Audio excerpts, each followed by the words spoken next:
Hey everybody, welcome back. Today we're going to do Alice Ever After, issue number 1 by Boom Studios by Dan Panosian, Giorgio Spalletta, and Fabiana Mascolo. I hope I said that right. Yeah, we're going to do another issue number 1 because I want to, bring new, fresh comics to this channel and hope it keeps things interesting. Of course, we're going to continue also with the older comics, so don't worry about that. So what is this? I thought, a fairy tale, maybe a horror comic or stuff like that. Is it Lewis Carroll that made Alice in Wonderland? I believe so, but it could be wrong. So I bought it. I just read it, and I didn't expect at all what it is. So let's dive in. So we go here. So there's a woman and a little girl in this, I don't know, shop. And the narrative, we see cat faces. So I thought to myself, who are they? Is this something I'm missing? But it tells a story about that Alice never liked Morton. And this is Morton. He's been a part of her life since she discovered an often overlooked and unlocked door in her home at Ludwig Manor. It's hard to remember a time when Alice wasn't sneaking out of the house and coming home looking considerably worse for the wear. So I thought to myself, okay, this is Alice. To be fair, home life for Alice has never been as idyllic as one would expect for the daughter of one of the London's most prestigious doctors of destiny. And it seems that she's causing a lot of embarrassment for the house, and they are ashamed of her. And people don't like her. And she says, you're right, Snowdrop. So it seems that Kitty and Snowdrop are just talking cats. That's the narrative. She put herself in a real pickle with Morton. Okay, interesting. A little bit too fast. So I made a mistake that this little girl was Alice, but it's not. This is Alice, all grown up. So takes place after the Alice in Wonderland thing. And there's a twist here. So the narrative cat says, in effort to keep Alice's fixations at bay, her father has cut off her various medical prescriptions. But Alice has always been very resourceful when she needs to be. I suppose that's why we have to contend with someone as Morton. So Morton is a drug dealer, and she is the one that needs drugs because I'm going to tell you later. I didn't know that. At first, when I read this comic, I said, what are you guys talking about? Because I have a completely little different thing in my mind what Alice in Wonderland is. I mean, there's a girl, goes through the rabbit holes, goes into Wonderland and has various adventures there. But then we have this twist that Alice is now grown up and she's a drug addict, and the shopkeeper, grabs her because he wants to stuff this particular animal in her bag, and he says, "All right, Alice, that's quite enough of that. I'm calling the Bobby this time." Bobby, is that another word for the police? I think so. Your father will hear of this.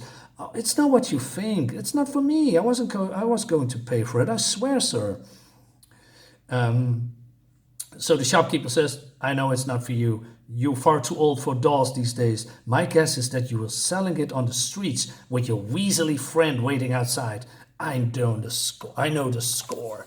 But then this guy comes in and he says, I believe there's a bit of a misunderstanding here. Alice was shopping for my niece's birthday. Here, I believe this should cover the cost for the toy. And he says, with all due respect, Mr. Proud, I sincerely doubt that's the case. This isn't the first time I watched her scurry off with a scarf or a hairpin tucked away in the tatters she calls a dress. I'm putting an end to this once and for all. Dr. Ludwig will be notified. So who's Dr. Ludwig? Well, it's her father, and he has some kind of a dentist practitioner, and he has a very good reputation. But Alice is, being a... well, she's not a rascal, but she's throwing a I'm blanking. What's the word? But she's not a good daughter. Let's leave it at that. But then, so Mr. Proud here says, You run a very busy emporium, Mr. Hamish. Sir, as city chamberlain, I would take happy to take a look at your books. So many mistakes can made when one does such business as you do. I have a strange feeling that you're paying far too much in sales taxes. Sometimes a stamp or two here and there can make a world of a difference. Maybe my feet did pedal a bit too quickly. That's very kind of you, Mr. Proud. And so he says, well, you could go away, Miss Alice, but probably you should shop elsewhere. Hint, hint. So it seems that this guy is Earl, and these two know each other from, I don't know, early days. And this young girl is his niece, and he says, "Hey, why don't you come back to us? It's been a while that you have been around, and I miss you." Well, that's not what he says, but I think that's what his intentions are. But that so Alice wants to give Chloe, that's her name, because it's her birthday, the rabbit, and then Morton comes. Let's not too hasty with this gift giving, Alice. I have a niece too, you know. He says, Earl, this is Morton. He says, Morton, chopped, Alice, we must be off. We're late. So so he grabs her and runs away. So Earl looks at him. A rabbit, Alice. What am I going to do with her doll? Who is this? Who do I sell this for? And he wants to slap her. Please don't be upset. I managed to get this mirror. I think it's silver. It looks silver. Well, that's something at least. Fine, here are your goodies. It's half empty, Morton. How do you know how many people I owe money to? I need to sell the rest of your pills to pay them. They don't take mirrors as payment as far as I know. And she says, well, please don't be upset. I make it up for you. And she's crying. Alice, what have you done? What have you become? And then there's also a little bit of shift of tone. So she goes back to the manor. Looks great, by the way. So she cries and she puts on her fake happy face. And then she goes into the house and she meets with her sisters called Edith and Lorena. And he says, hey, I'm sorry I'm late, and etc. And she talks about Earl that she's meeting and with the niece. But I believe Edith is a nice, and she talks about, hey, oh well, did you run into Earl, and did you talk about me, and does he come visiting? Well, Edith here, I'm sorry, Lolina, is not all too happy with the shenanigans of what Alice is doing. I said, Morton showed up. Morton? I thought we were done with Morton. Does father know about this? And then the father comes in and he hears the conversation. He says, Morton. Oh, no, not Morton again, Alice. You know we can't allow for men like him to be seen with you. The man has a terrible reputation. It's simply one problem after another with you, isn't it? You're a grown woman, Alice, but it seems you like forever just a helpless child. But she's going to defend Morton and says, well, he's doing great now. He is being promoted and he has a nice house. But Edith, scorns him a little bit, mocks him. And then she talks about, not Edith, what's her name? Sorry, Lorena. And Edith then talks about that Alice saw Earl and he is now happy. Says, oh, Earl Proud, now there is a fine young man. And talks about, that they want to invitate him for supper or something like that. But then Alice is off to her bedroom, and then she is here, and then these kitties are talking, probably not in human language, I guess. And he says, it's been a miserable day, just miserable. Morton is so upset with me. Lorena and father are vexed as well. No matter how hard I try to make things right, they always get crisscrossed. I like the language. I'm so glad they not talk modern language, just, more in that time period. And then she says, I'm afraid that means we can't spend too much time in Wonderland tonight. Wait for it, the cat says, and then she falls down. Alice, what are you doing? This is dangerous. You just could have hurt yourself, you silly goose. So yeah, she's taking the pills to get back to Wonderland. That's what pills are doing. And then Well, we have a shift in tone. We have a shift in art, I believe.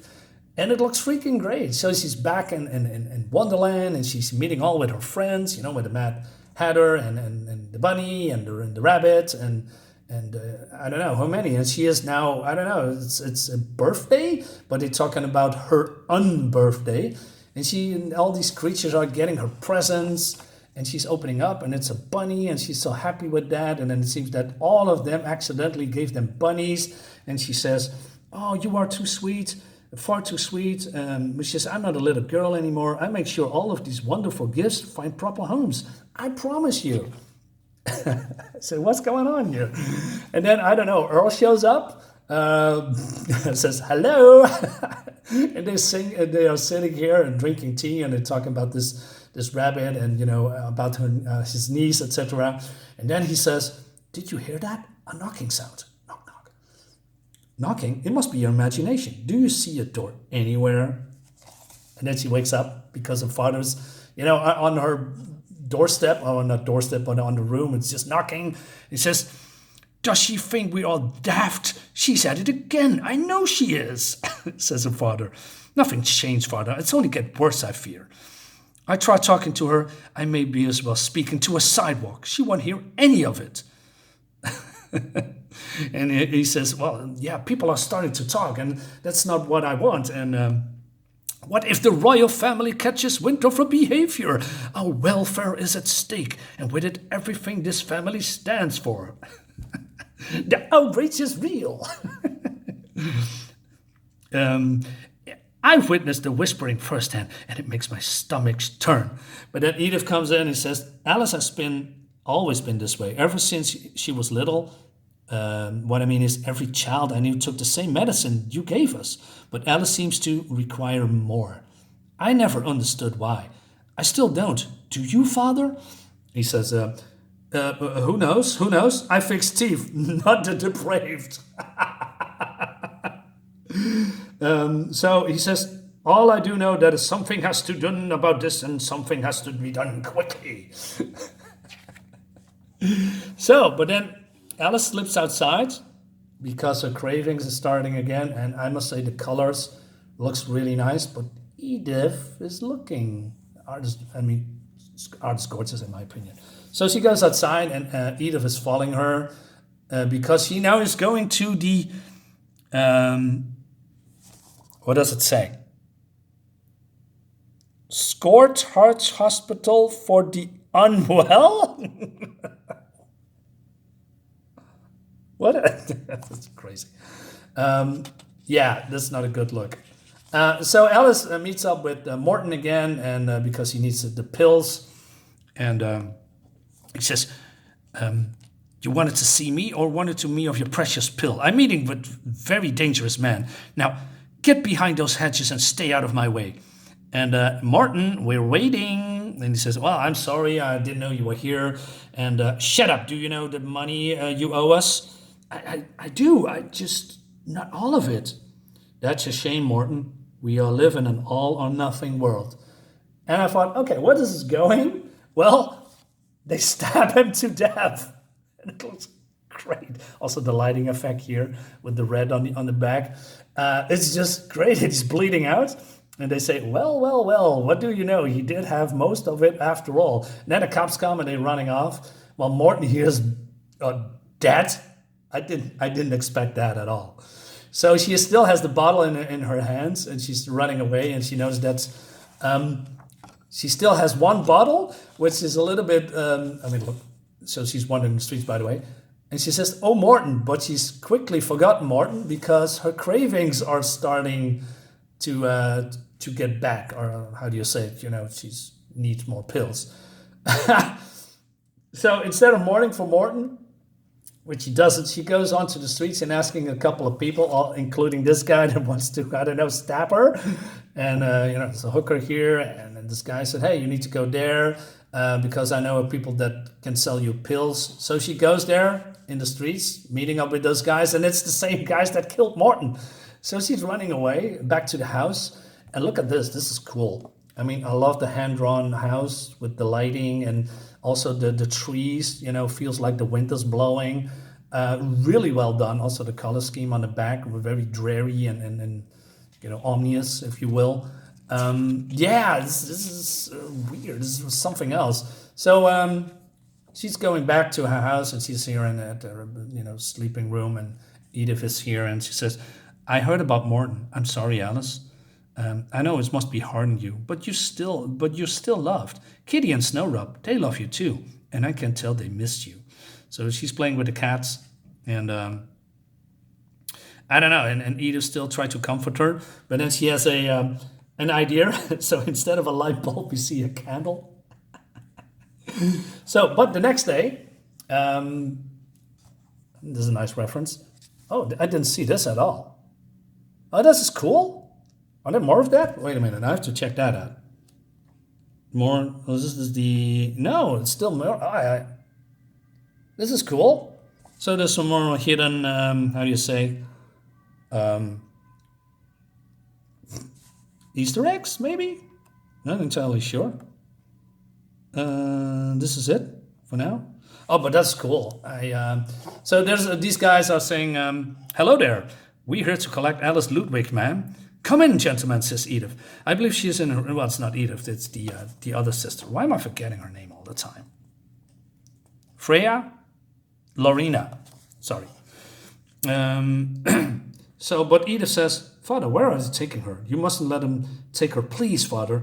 It's been already decided, Edith. It's for the best. We all think so. So will you and Alice too, given time?" But then, she's escaped. And she says, "Father, she's gone. She's gone, Father." And the last thing we see for this issue that she is, entering this Sacred Heart Hospital for the unwell. And then we see the Queen of Hearts, I guess. And she says, "Alice, you made a brave decision, very brave for such a young lady. I contact your father and we take care of all the paperwork. You'll be in our care and feeling just fine and dandy in no time." Wow. I don't know, to be continued. This is great. I don't know. It's just, we have some ads here. I don't know. It's just this. I didn't expect this at all. This is a nice surprise. That's why I'm, trying new things out. I wanted to be surprised. I wanted to, I know I love storytelling. It doesn't matter if there's action or just good writing and with nice art or good art or great art, or even less art, as long as the writing is good. And this just pulls me in. I mean, this, like I said, not much going on, but I didn't know that Alice in Wonderland, the Alice in Wonderland, is a drug addict. And I don't know, it's just, the narrative is nice. The pacing is a little bit too quickly for my taste. I mean, could have, getting more exposure from what's happening and how certain characters are getting introduced. But besides that, I like it. Guys, thank you so much for watching. Wait, it's almost 80 minutes. I have to stop. See you later. Bye-bye.